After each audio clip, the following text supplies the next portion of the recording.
মা এত সুন্দর কেকটা দূর থেকে দেখলে হবে, চলো কিভাবে বানিয়েছি দেখাই। চকলেট কেকের ফার্স্ট পার্ট নিয়ে চলে এসেছি তোমাদের সামনে। আমি কেয়া মাঝি, আমার বাড়ি হচ্ছে হাওড়া। আর হোয়াটসঅ্যাপ ফর বুকিং, ওখানে নাম্বার দেওয়া আছে, তোমরা বুক করতে পারো নিজেদের পছন্দ মতো কাস্টমাইজ কেক। শর্টস ভিডিও দেখতে তোমরা সকলেই পছন্দ করো, কিন্তু আমি আগেই বলে রাখি বাপু, এই কেকটার কিন্তু 3টে পার্ট আসবে, যাতে তোমরা ডিটেলসে দেখতে পারো ভিডিওটা যে আমি কেকটা কিভাবে বানিয়েছি। প্রথমেই কেকের স্পঞ্জের মধ্যে সুগার সিরাপ দিয়েছি, শুধু সুগার সিরাপ দিইনি কিন্তু স্ট্রবেরি ক্রাশ ওর সাথে মেশানো ছিল, আর তার উপর এই ক্রিমটাকে ভালো করে স্প্রেড করে দিচ্ছি। বলে রাখি এই কেকটা অর্ডার দিয়েছিল আমারই একটা রিপিট কাস্টমার, সে আগেও আমার থেকে চকলেট কেক নিয়েছিল, তো এবারেও সে সেম ফ্লেভারের চকলেট কেক অর্ডার দিয়েছে।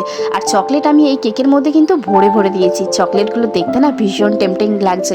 আর এখানে না একটা দুর্ঘটনা ঘটে গেছিলো, সেটা হচ্ছে ক্যামেরাটা বন্ধ হয়ে গেছিলো, বুঝতেও পারিনি, তাই চকলেটটা প্রথমে যে দিয়েছি সেটা আমি তোমাদের দেখাতে পারলাম না। আরে আমি চকলেট কেক বানাতে বসেছি, এইটুকু চকলেট দিলে হবে নাকি? চলো আর একটু চকলেট ওপর থেকে ছড়িয়ে দিই। চলো ফার্স্ট পার্টে এইটুকুই, দেখা হচ্ছে নেক্সট পার্টে খুব তাড়াতাড়ি।